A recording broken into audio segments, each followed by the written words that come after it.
సత్యనారాయణ బాబా అనే మహారాజు 27 సంవత్సరాల నుంచి అన్నం నీళ్ళు లేకుండా ఉన్నాడు.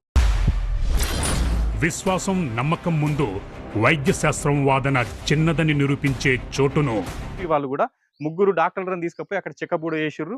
అయినా కానీ అది శివుని యొక్క వరం ఆయనకి ఇచ్చారు. బాబా తపస్సు విషయానికొస్తే ఆహారం నీరు లేకుండా ముండ్ల మిన్నే అంటున్నాడు. ముండ్లు ఇట్లా మీద వేసుకుంటాడు, మీద వండుకొని. మళ్ళీ అది చాలా మంది విదేశీయులు వస్తున్నారు. ముళ్ల పొదలపై పడుకొని ప్రయాగ్రాజ్కు వచ్చిన కాంటేవాలే బాబా 12 సంవత్సరాల నుంచి ఆయన లింగం పట్టుకొని అంతే ఉన్నాడు.